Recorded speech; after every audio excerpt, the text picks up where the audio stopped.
The divorced Amish girl who risked her last $5 on an abandoned cabin. The dust swirled around Sarah Miller's worn boots as she clutched the crumpled $5 bill in her trembling hand. The frontier town's main street buzzed with the energy of the monthly land auction. Rough men in dusty coats and sharp-eyed widows gathered around the makeshift platform where banker Hensworth called out lot numbers with theatrical flair. Sarah pulled her faded bonnet lower over her face. At 22, she had already lived through more shame than most women twice her age. The divorce papers in her satchel told the story of a marriage destroyed by gambling debts and violence. Her former husband, Ezra, had lost their farm to cards and whiskey. The Amish community that raised her had turned their backs when she chose safety over suffering. Now she stood among strangers who saw her plain dress and downcast eyes as signs of weakness. The whispers started before she even approached the auction block. Widow Crane's voice cut through the morning air like a rusty blade. "Look what the wind blew in. That Amish girl thinks she can buy land with pocket change." The laughter rippled through the crowd. Sarah felt the heat rise in her cheeks but kept her spine straight. Her grandmother's herb pouch bumped against her hip with each step. The old woman's voice echoed in her memory about plants that healed and helped. Knowledge passed down through generations of women who survived by being useful. From the saloon porch, a giant of a man watched the proceedings with quiet interest. Jacob Morrison stood 6 feet 4 inches in his stockings. The townspeople called him Bear for obvious reasons. His massive frame and gentle eyes made him an oddity among the rough cowboys and drifters who passed through. He leaned against the wooden rail and studied the young woman who seemed so out of place. Hensworth's voice boomed across the square. "Next up, the old Whitmore cabin in the foothills. Been empty 2 years since the owner disappeared. Starting bid at $50. Silence stretched like a held breath. Everyone knew the stories about Eleanor Whitmore and her sudden vanishing. Some said she went mad from isolation. Others whispered about accidents in the mountains. The cabin had sat empty ever since. Thomas Blackwood shifted in his saddle at the edge of the crowd. The cattle baron's presence commanded respect and fear in equal measure. His sharp suit and calculating eyes marked him as a man who took what he wanted. Today he seemed distracted. His attention kept drifting toward the distant mountains where the Whitmore property sat like a forgotten secret. Sarah stepped forward. Her voice carried clearly despite her racing heart. $5. The crowd erupted in cruel laughter. Hensworth's eyebrows shot up toward his receding hairline. "Miss, this is a serious auction for serious buyers." Sarah met his gaze without flinching. $5 is all I have. It is also all I need. The mountain trail stretched before Sarah like a test of faith.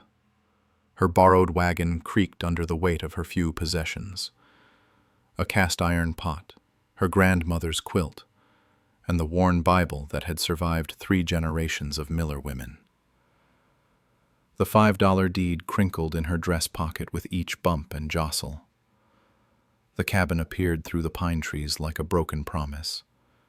Sarah's heart sank at the sight. The roof sagged in the middle where winter snows had pressed too hard. Wild vines strangled the front porch.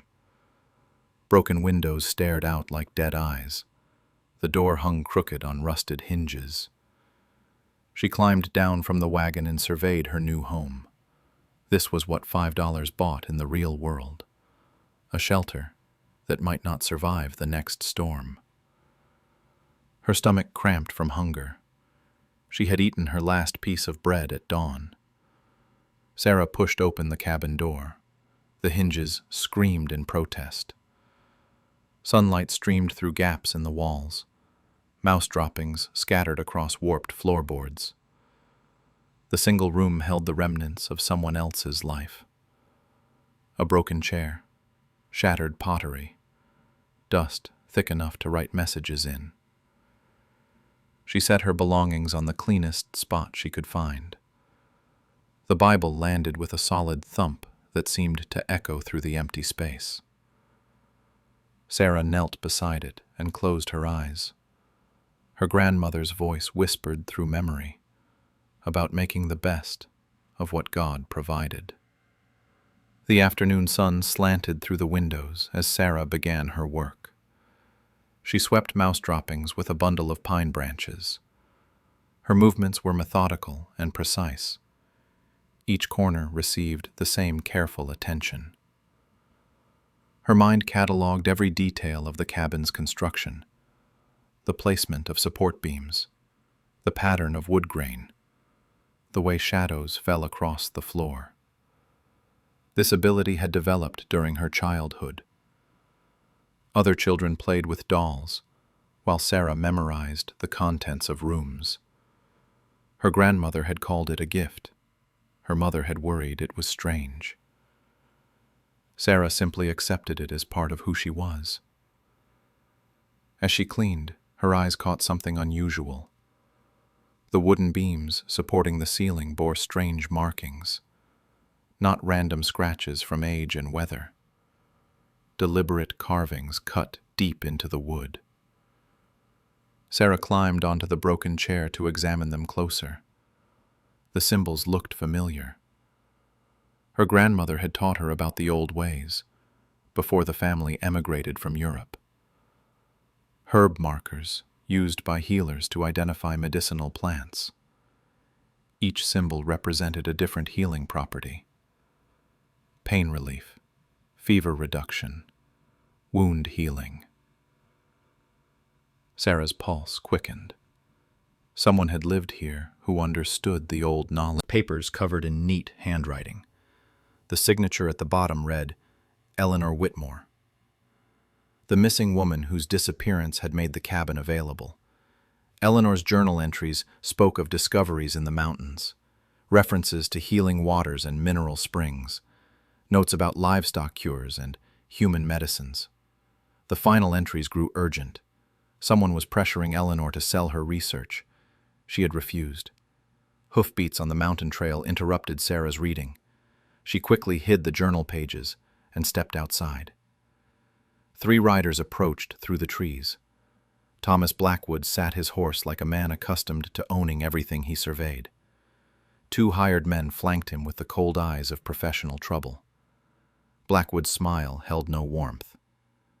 Miss Miller, I heard about your auction victory. Congratulations. Sarah nodded but said nothing. Her grandmother had taught her to be wary of men who smiled too easily. I was unfortunately detained during the auction. Business in the territorial capital. But I've come to make you a generous offer. Blackwood pulled a leather wallet from his coat. $100 for your cabin, triple what most homesteaders see in a year. The money would solve every immediate problem Sarah faced: food, shelter, clothing. But something in Blackwood's eager expression set off warning bells in her mind. Men did not offer 20 times the purchase price unless they expected to profit far more. Why do you want this place so badly? Sarah kept her voice level and calm.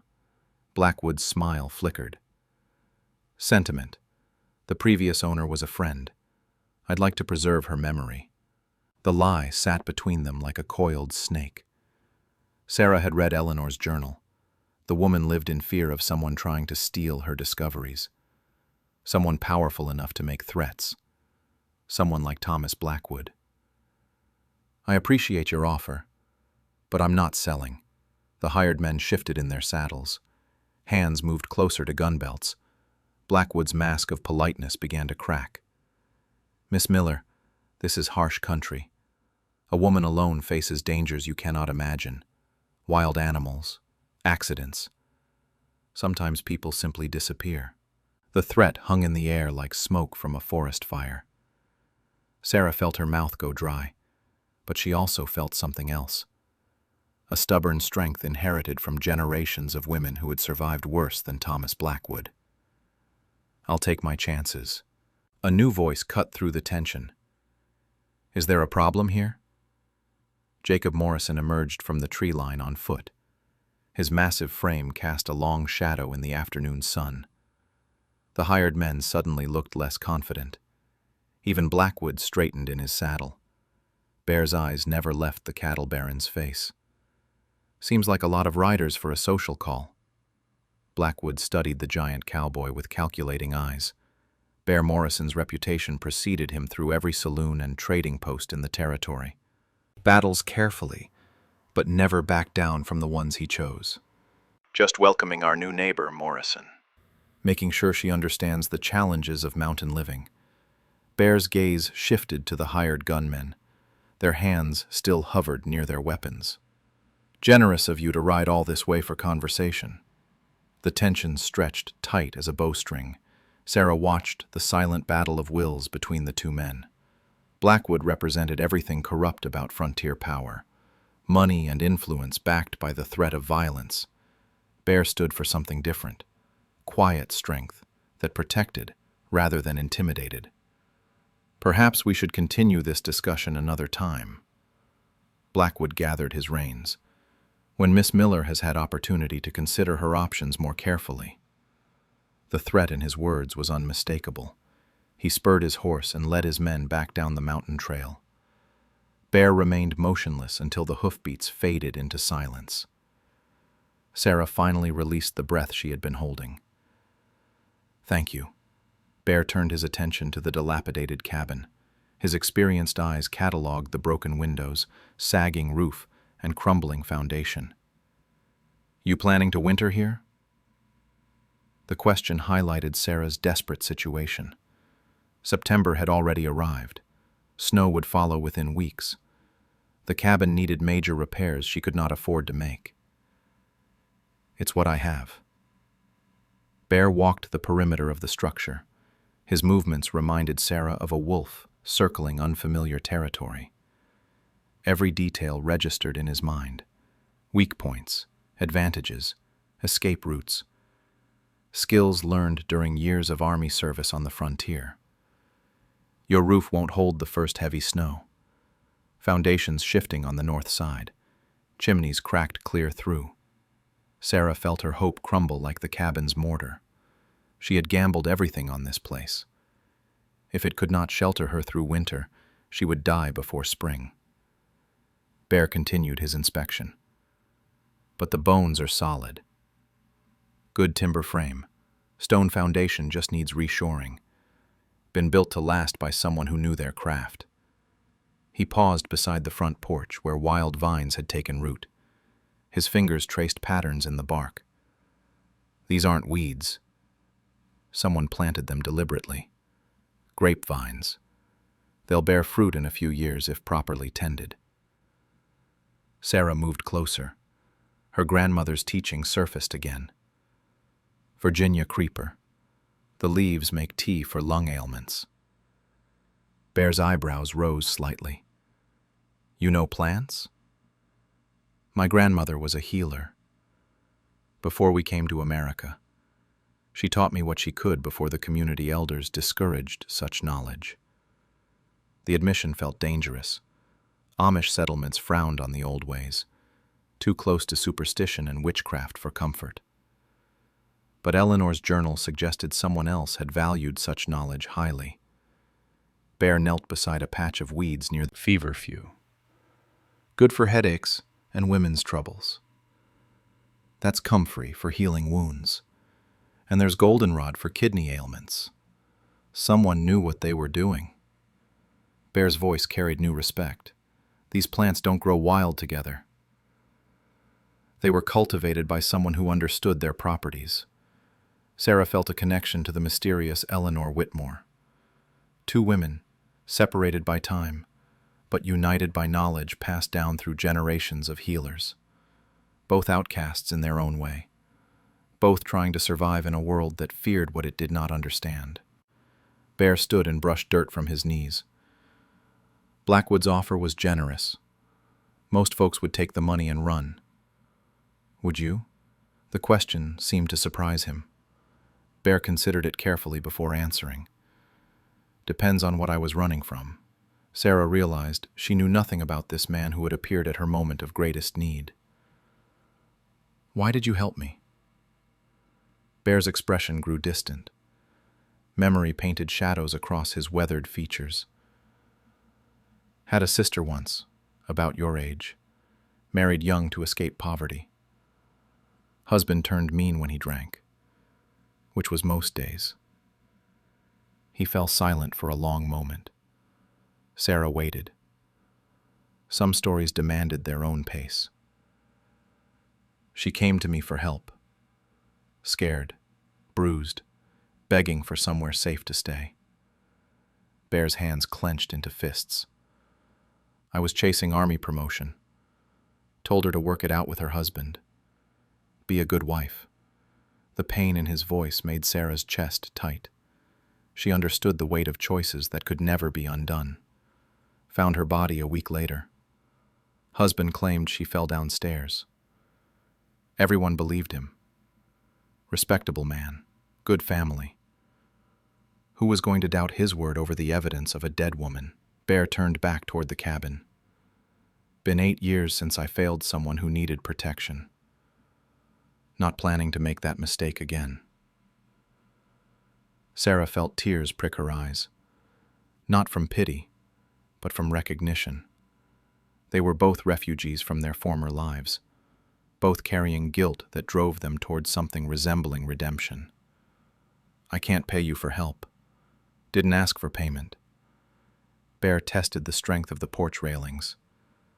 Besides, looks like you've got something Blackwood wants badly enough to ride all this way. Makes me curious about what's really hidden up here.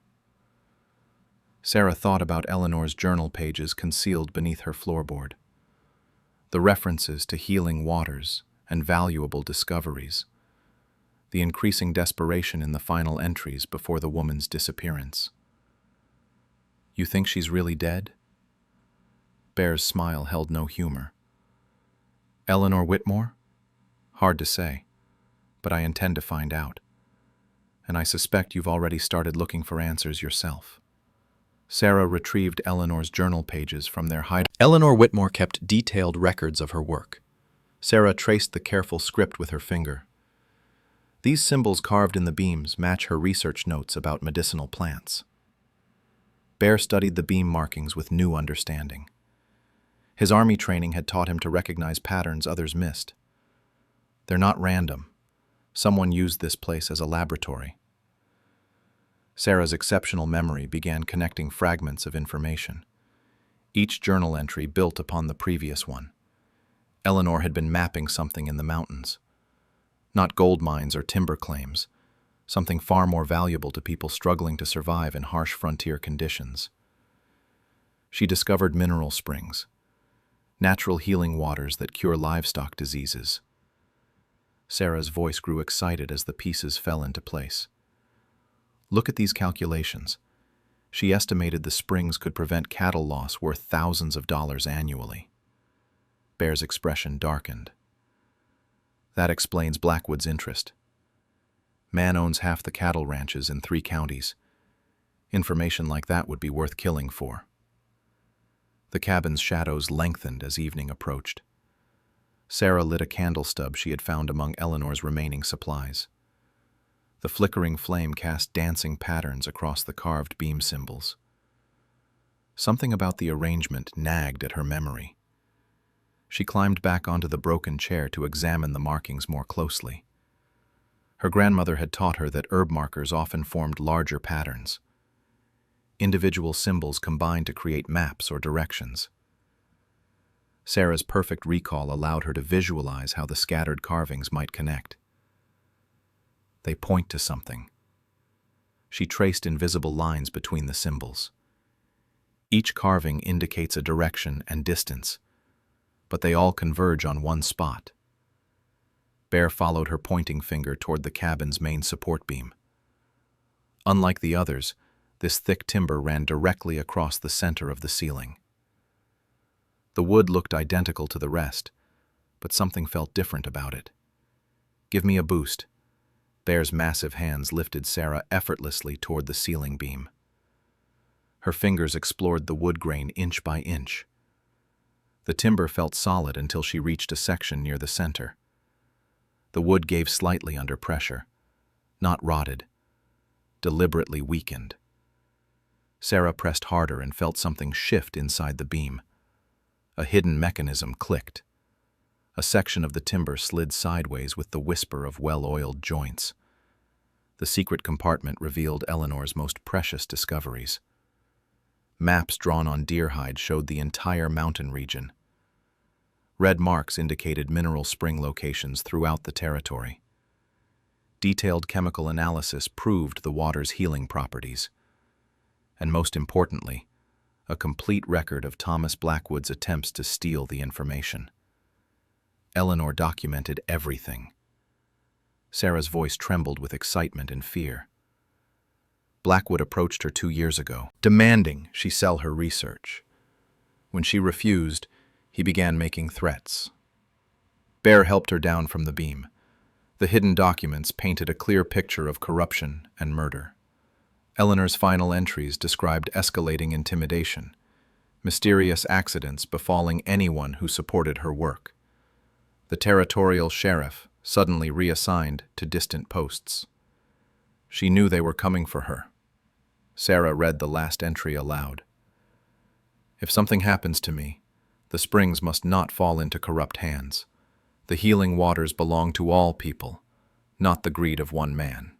Bear studied the detailed maps with a tracker's eye. His wilderness experience allowed him to recognize landmark features and trail systems. These springs are scattered across public land. Blackwood can't legally claim them, but if he controls access points, he controls who benefits.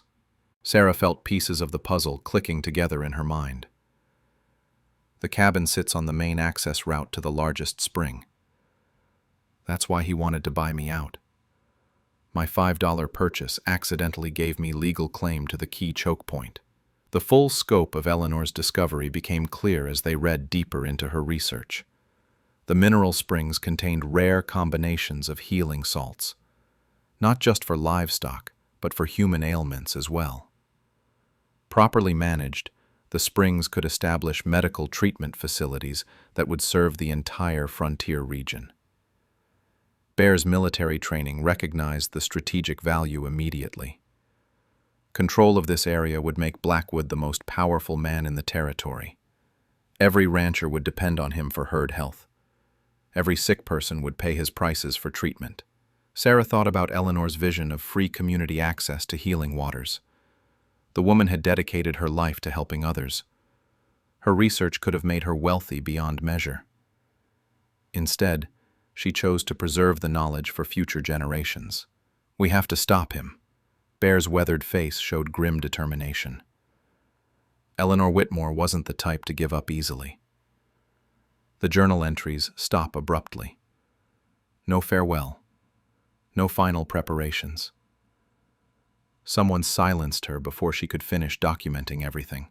Sarah felt a chill that had nothing to do with the mountain evening. "You think she's dead?" "I think Thomas Blackwood believed he had eliminated his problem 2 years ago." Bear rolled up the deer hide maps carefully. But problems have a way of returning when you least expect them. Through the broken cabin windows, they could see riders moving along the distant trail. Torches flickered in the gathering darkness. Too many men for a casual visit. Blackwood had returned with reinforcements. Bear blew out the candle. He's not taking chances this time. The torches drew closer through the mountain darkness. Sarah counted at least 6 riders moving up the narrow trail. Blackwood had brought enough men to overwhelm any resistance. The cabin's broken windows offered no protection from determined attackers. Bear moved with the silent efficiency of a trained soldier. He gathered Eleanor's maps and research papers while Sarah collected her few possessions. The candlelight had revealed their location to the approaching riders. Staying in the cabin meant certain capture, or worse. There's got to be another way out. Bear studied the cabin's construction with tactical eyes. Eleanor was too smart to trap herself in a dead end. Sarah's exceptional memory cataloged every detail she had observed during her cleaning. The loose floorboards, the hidden compartment, the way certain wallboards felt different under her touch. Her grandmother had taught her that people who kept secrets always planned escape routes. The sound of hoofbeats grew louder. Harsh voices carried through the night air. Blackwood's men were spreading out to surround the cabin. Professional hunters who knew their business. Sarah pressed her hands against the cabin's back wall. The boards looked identical to the rest, but her fingers detected a subtle difference. These planks were cut shorter than the others. Not structural damage, deliberate design. Here. She pushed against the wall section. Hidden hinges allowed the boards to swing outward like a door.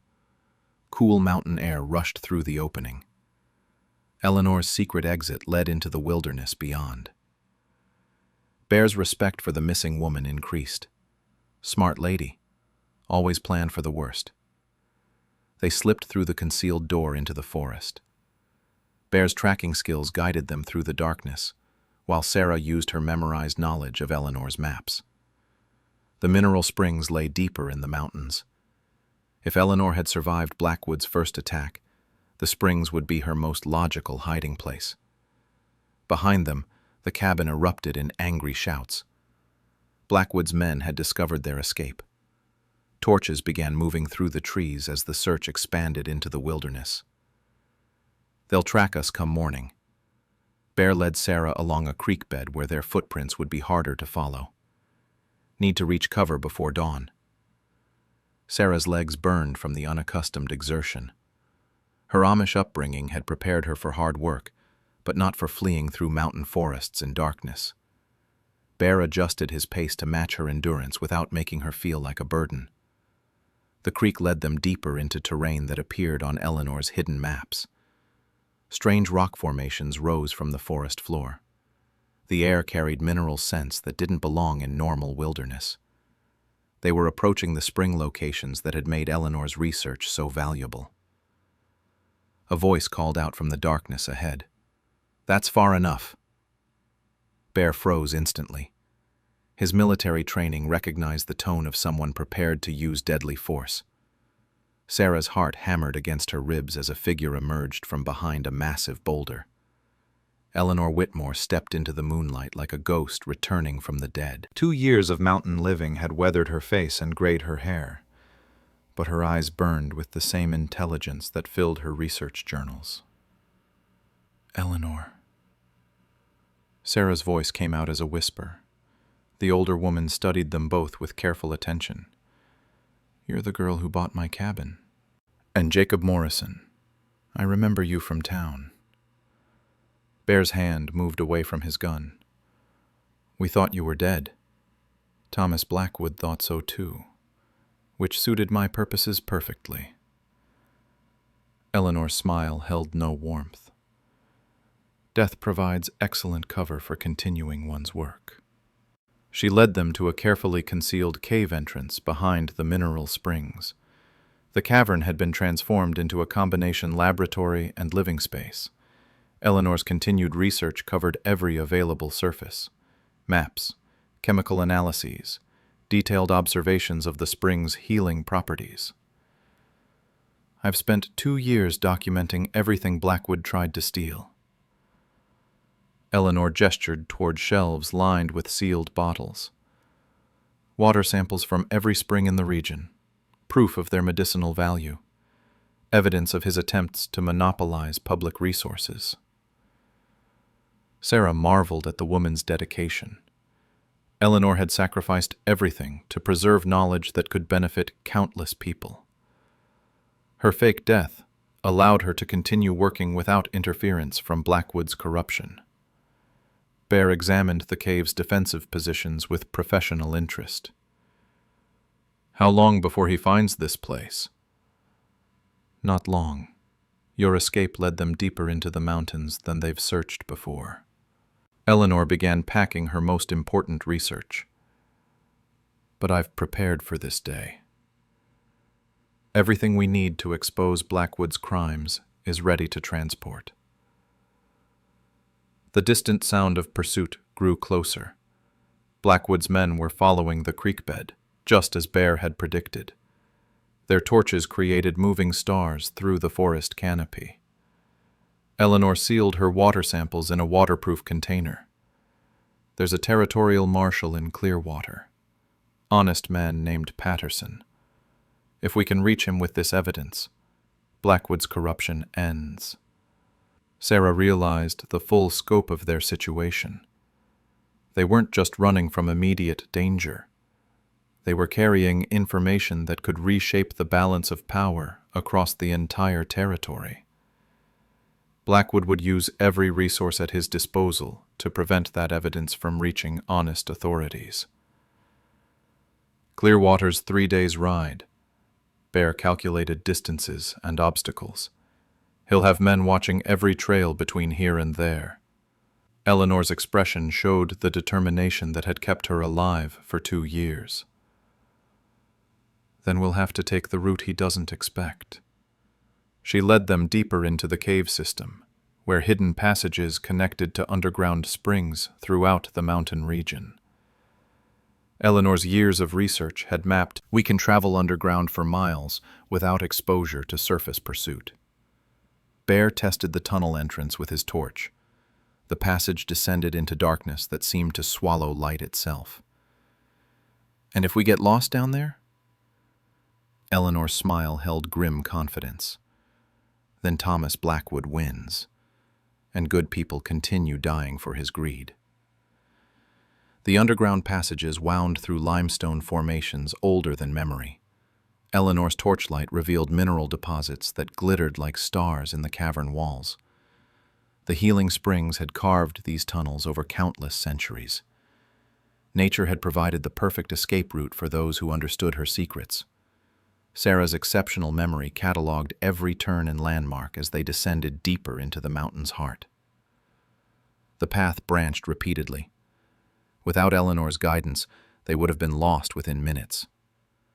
The older woman navigated the maze with the confidence of someone who had mapped every passage. These caverns extend for miles in every direction. Eleanor's voice echoed strangely in the confined space. I've spent 2 years learning their secrets. Blackwood's men could search for weeks without finding the right entrance. Bear's military training made him uncomfortable in the enclosed space. Too many blind corners, limited escape routes. But he recognized the tactical advantage Eleanor had gained through patient exploration. She had turned the mountain itself into a fortress. The tunnel opened into a vast underground chamber. Natural springs bubbled up from the cavern floor. The mineral-rich water glowed with phosphorescent properties that provided eerie illumination. Sarah knelt beside one of the pools and cupped the water in her palms. It felt warm, despite the cave's chill air. This is the main source. Eleanor set down her heavy pack of research materials. The water here contains the highest concentration of healing minerals. Everything flows from this central point. Sarah tasted the spring water carefully. Her grandmother's training had taught her to recognize beneficial properties through all her senses. The liquid carried a slight metallic taste, not unpleasant, but definitely unusual. She felt warmth spread through her chest as she swallowed. Bear tested the water's temperature with his hand. Army doctors would pay good money to study this. Could revolutionize treatment of wounded soldiers. Eleanor's expression grew sad. That was always my dream. Healing centers that served everyone, regardless of their ability to pay. Thomas Blackwood saw only profit margins and monopoly control. They rested beside the springs while Eleanor organized her research documents. 2 years of meticulous work had produced overwhelming evidence of the water's medicinal properties. Chemical analyses, treatment records, testimonials from people who had benefited from secret access to the springs. I've been treating people in secret. Eleanor showed them a leather-bound journal filled with medical notes. Ranchers whose cattle were dying from diseases, settlers suffering from frontier ailments. Word spread quietly among those who needed help. Sarah read the treatment records with growing amazement. Livestock diseases cured within days. Human ailments that had persisted for years suddenly disappearing after spring water therapy. Eleanor had been running an underground medical practice from her hidden cave laboratory.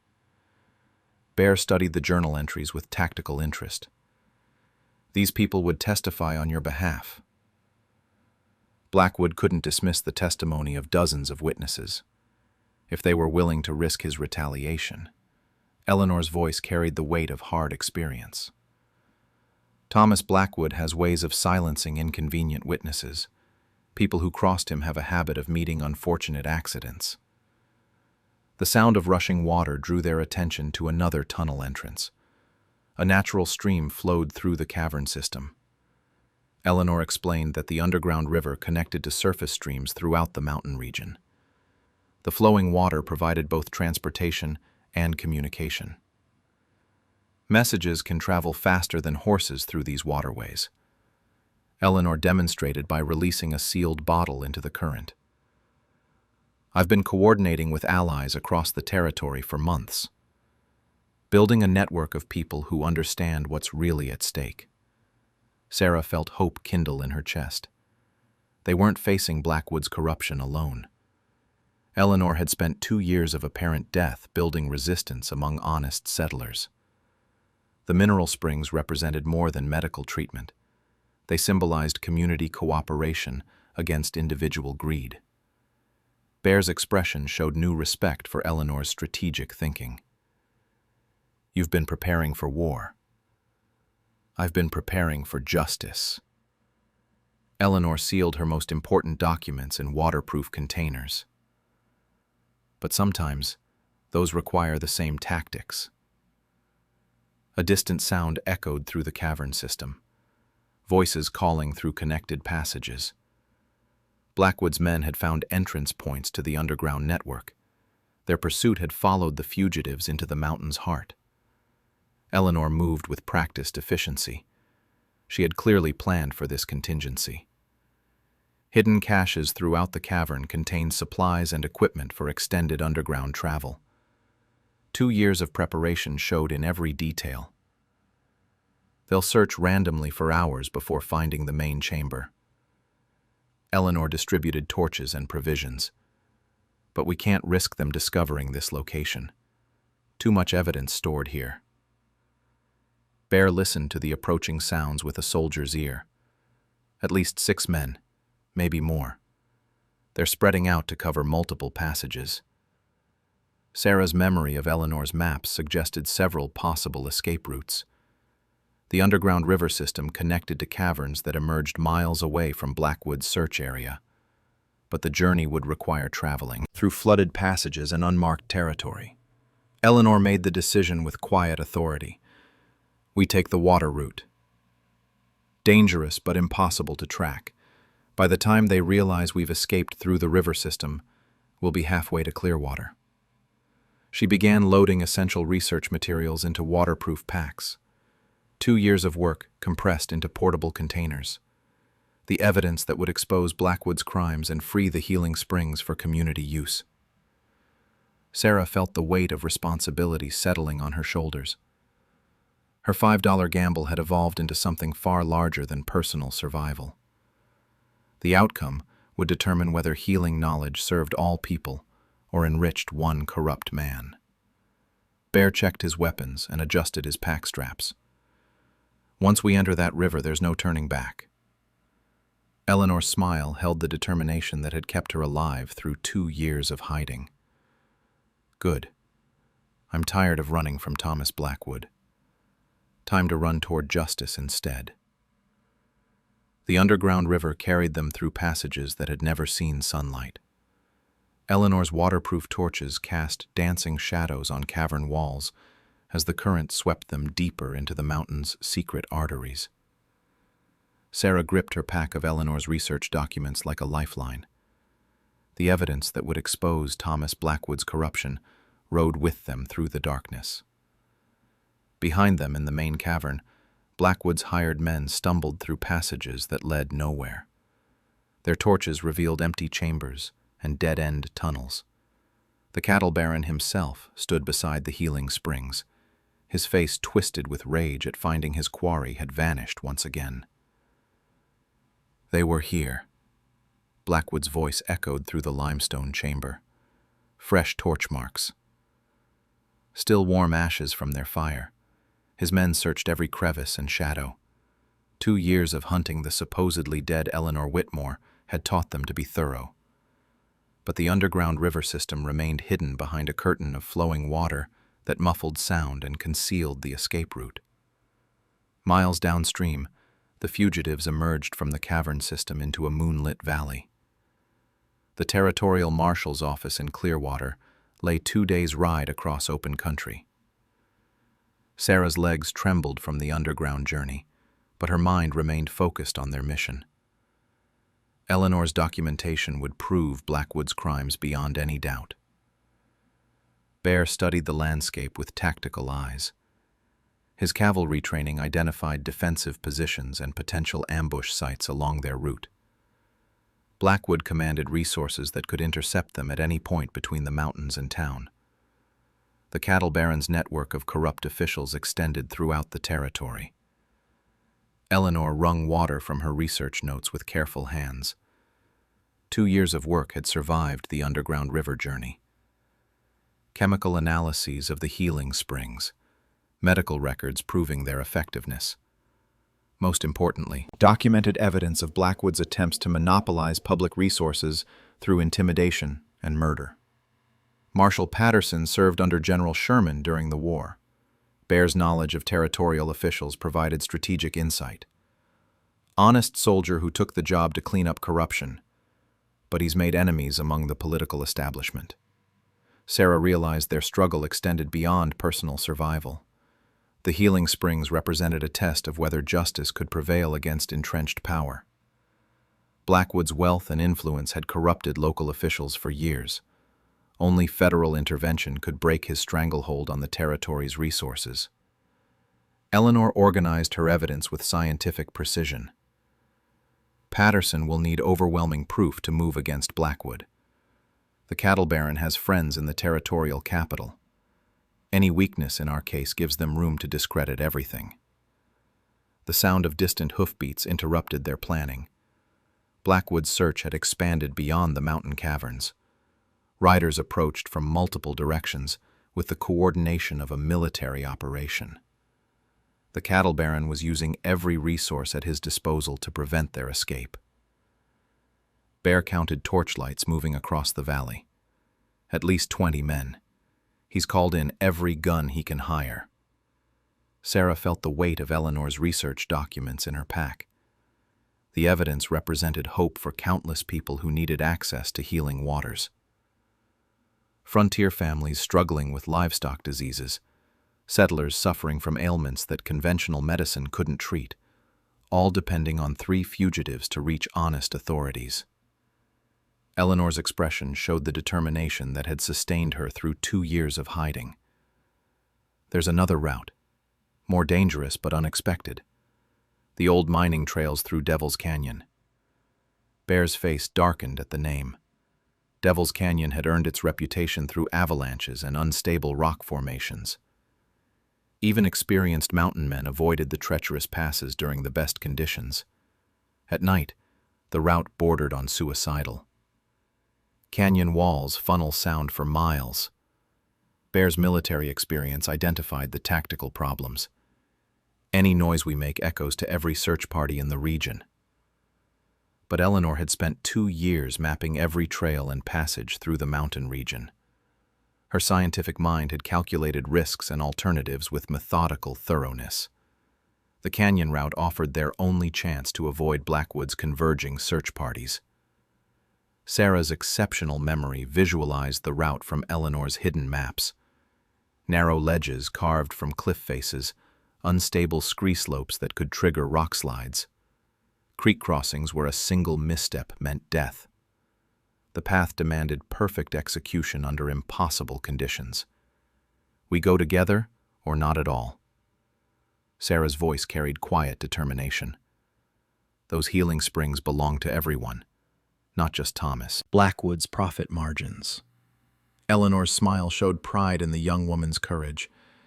Your $5 gamble may save this entire territory from corruption.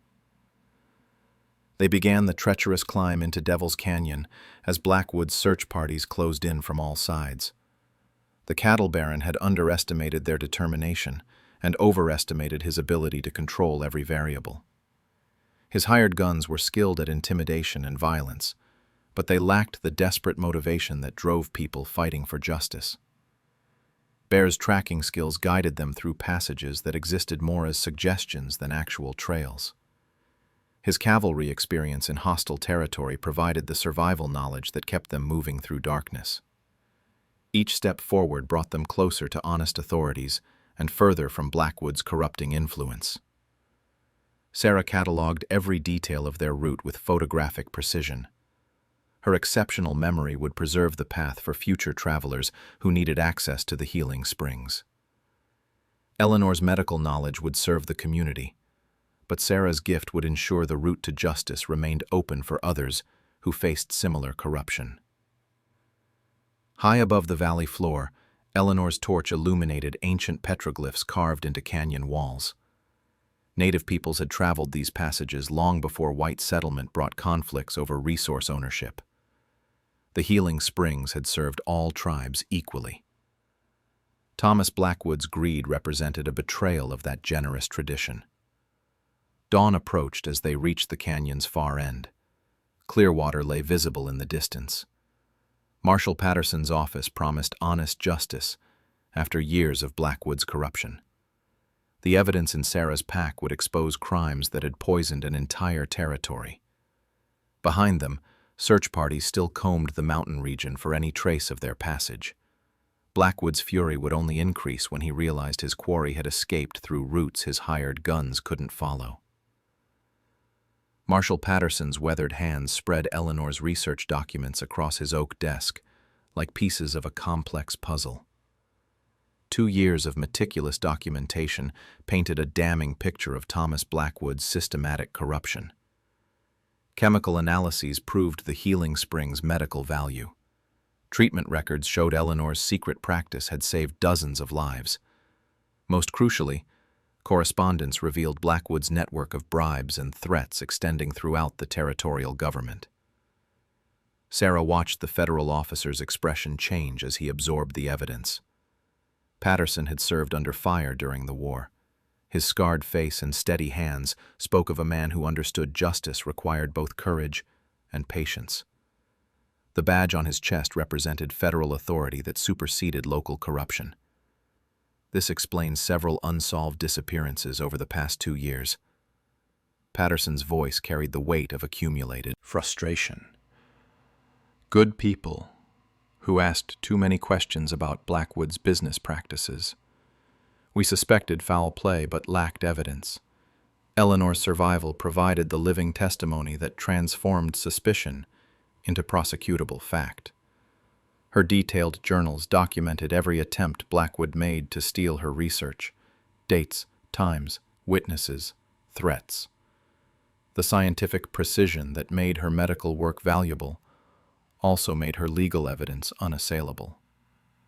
Bear studied a territorial map hanging on the marshal's office wall. Red pins marked Blackwood's known properties and business interests.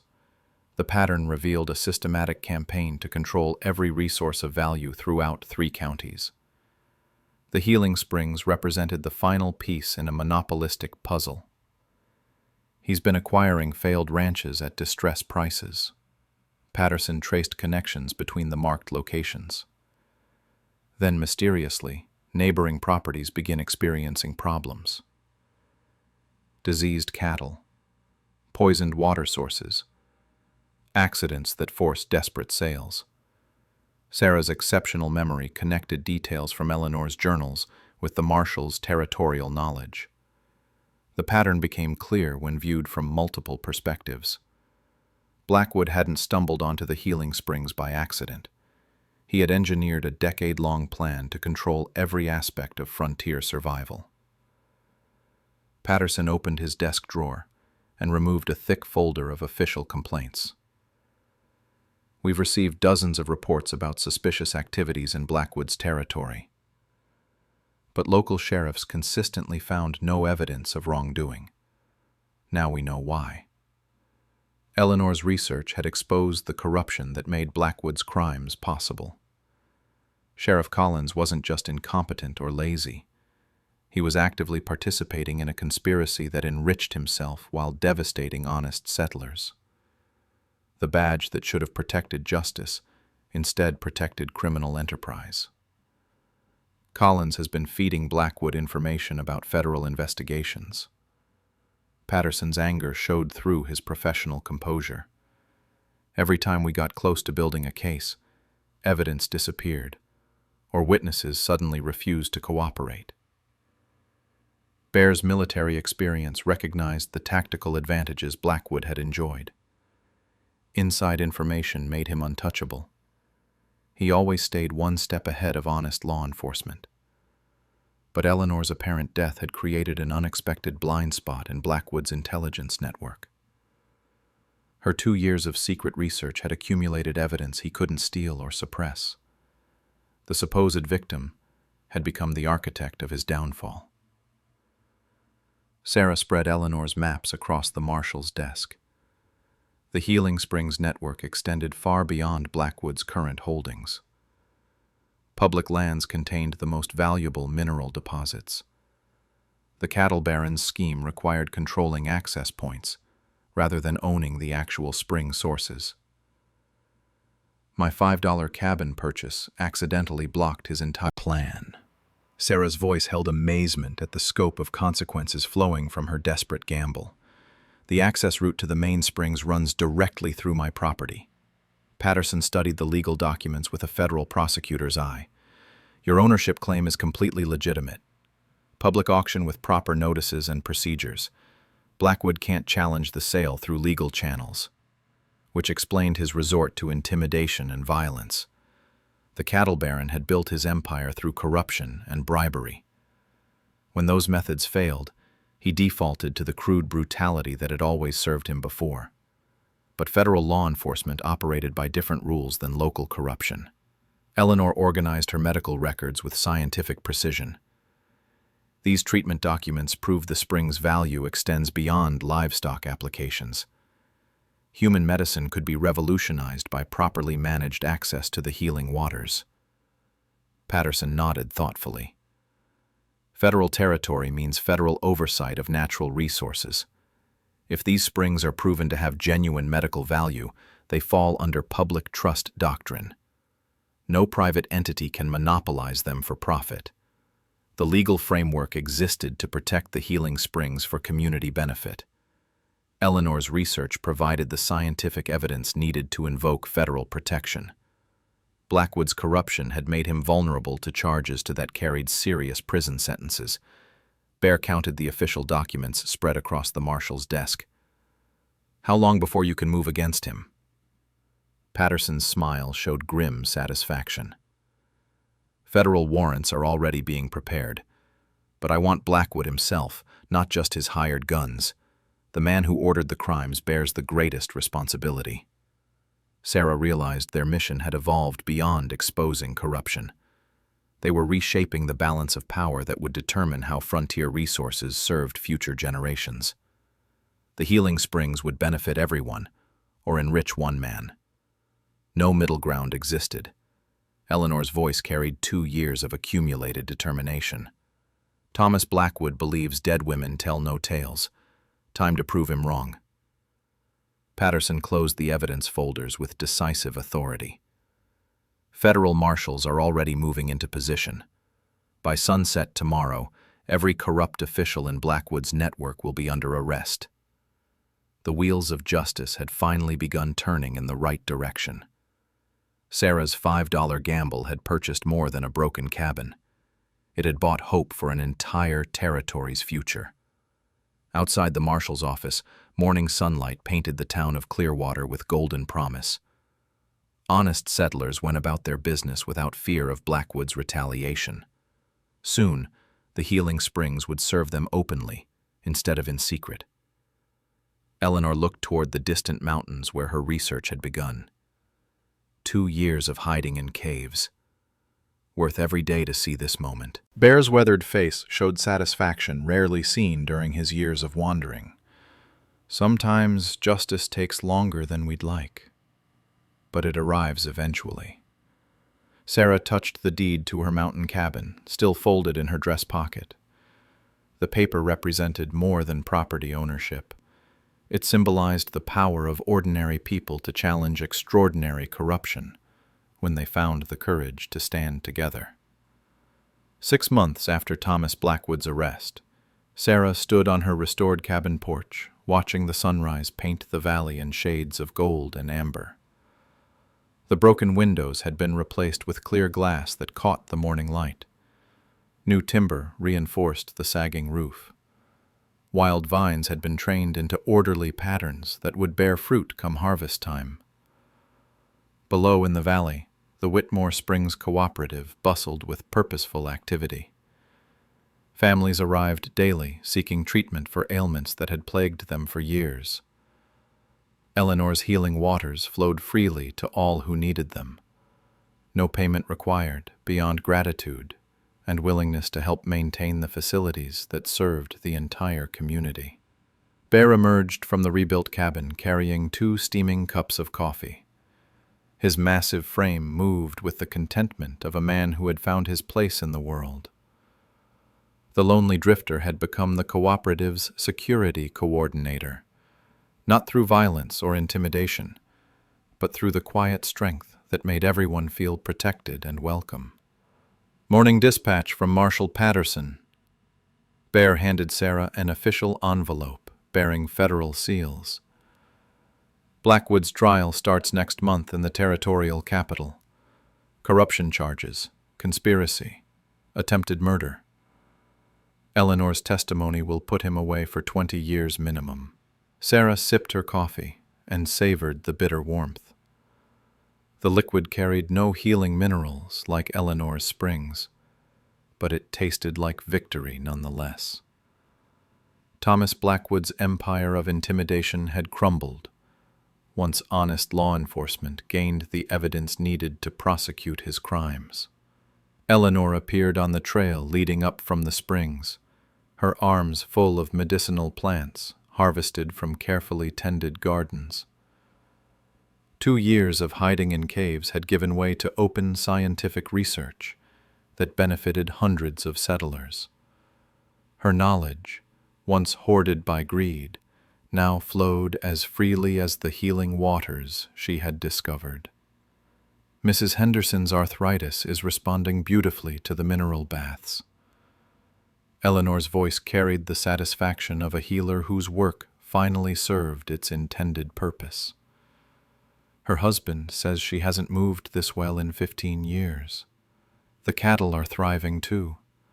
Not a single case of the wasting disease since we opened public access to the springs.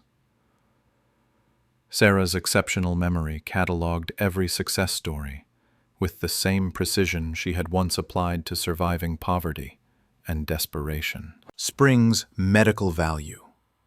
Future generations would benefit from knowledge preserved rather than exploited. Bear pointed toward riders approaching along the main trail.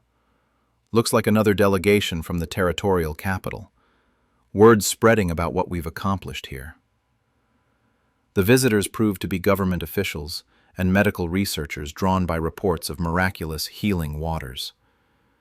Eleanor's scientific documentation had attracted attention from universities back east.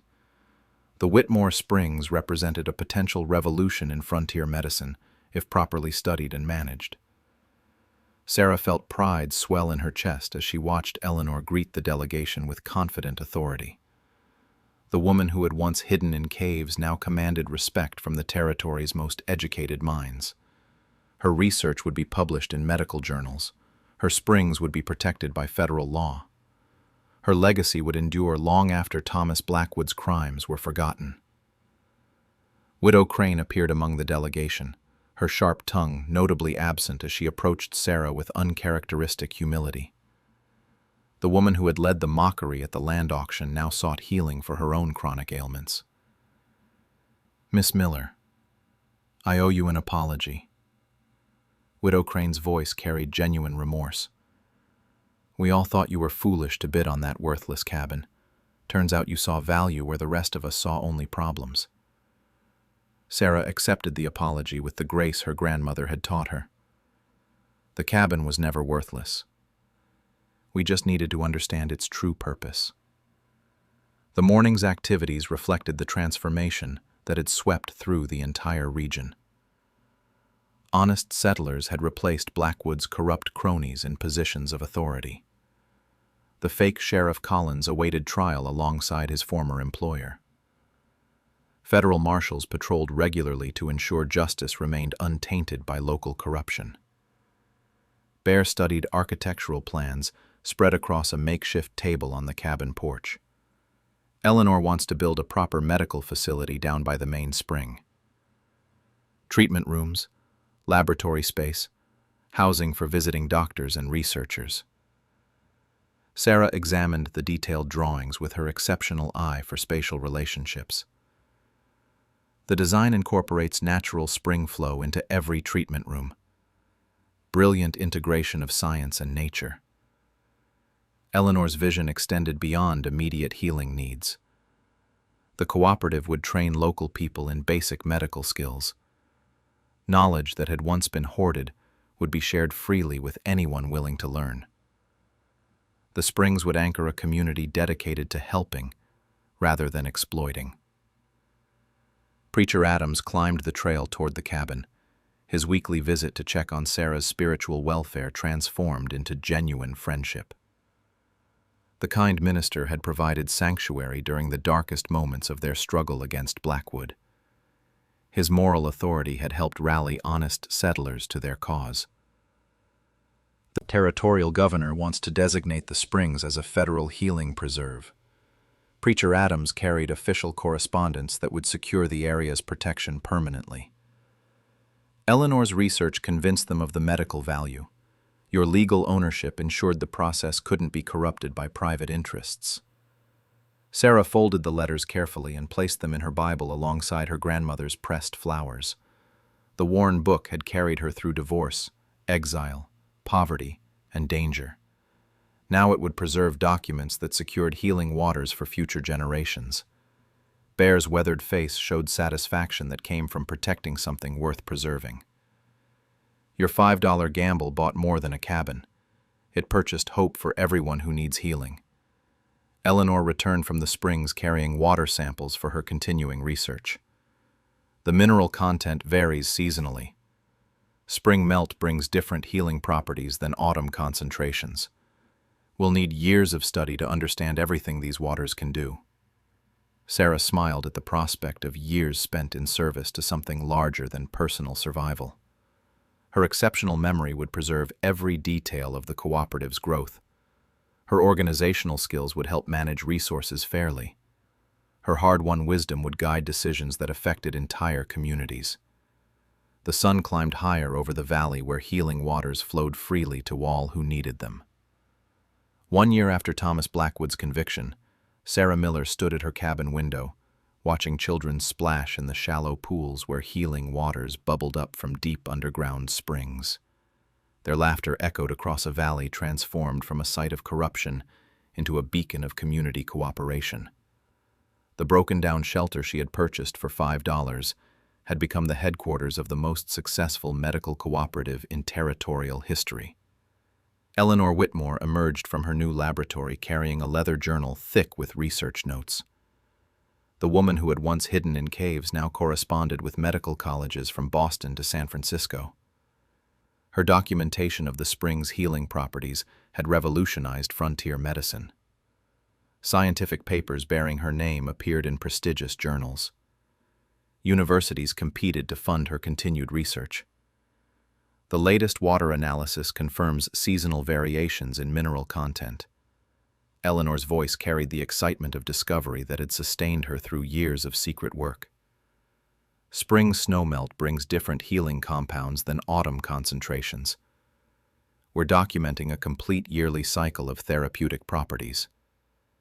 Bear Morrison approached from the security office housed in what had once been the cabin's broken-down shed.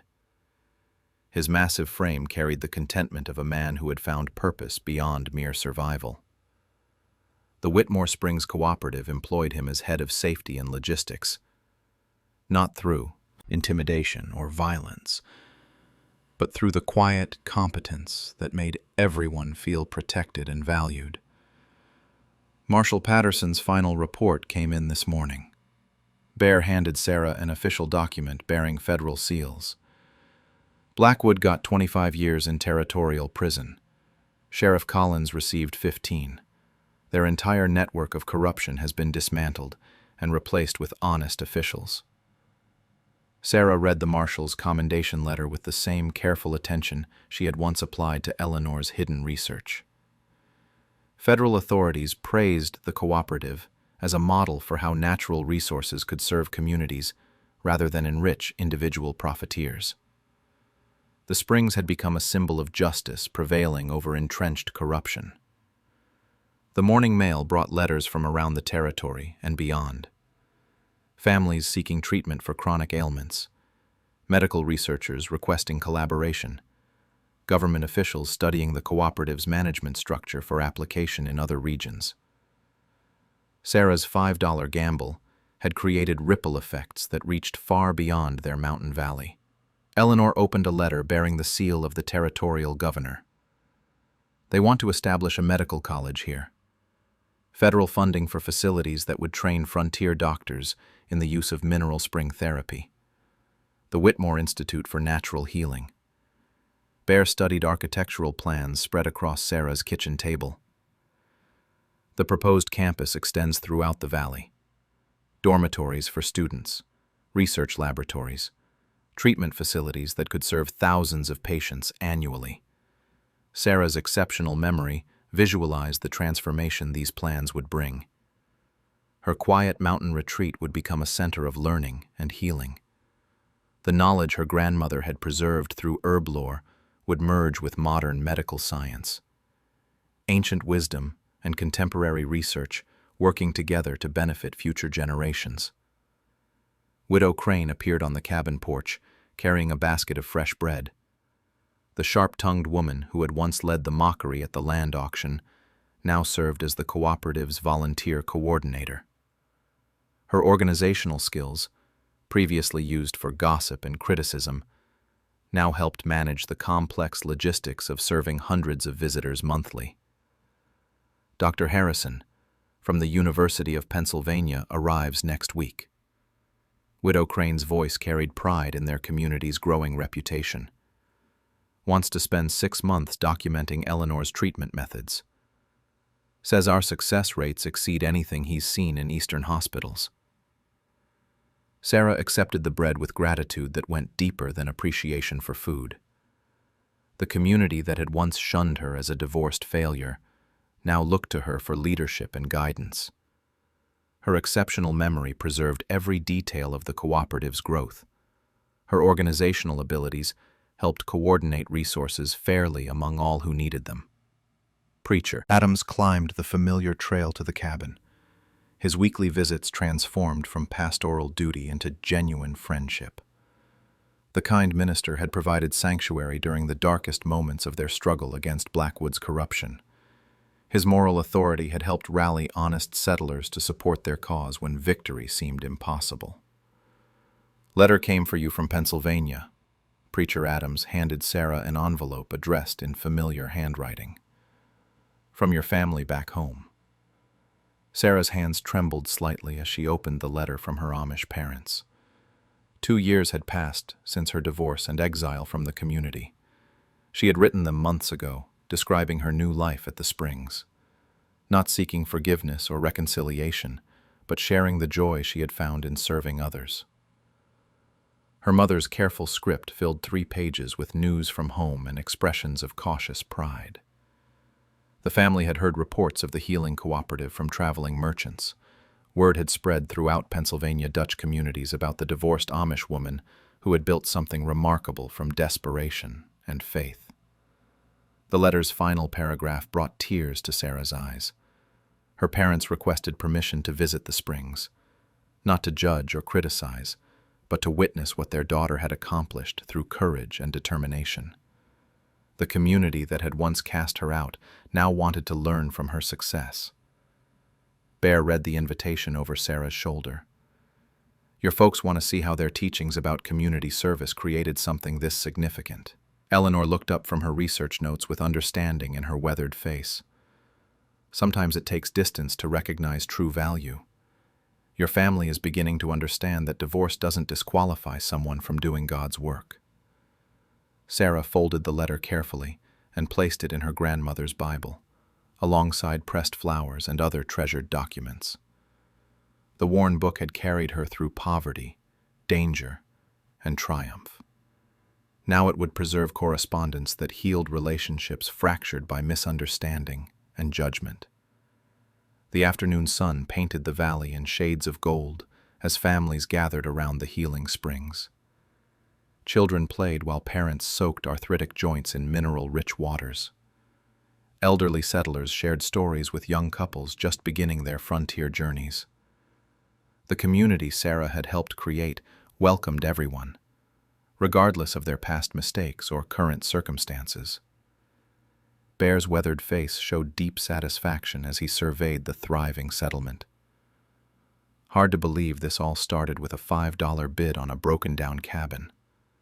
Eleanor smiled as she watched her healing waters serve their intended purpose. Sometimes the smallest investments yield the greatest returns. Sarah didn't just buy property. She purchased hope for everyone who needed healing. Sarah stood on her cabin porch looking over the prosperous valley, where healing waters flowed freely to all who sought them.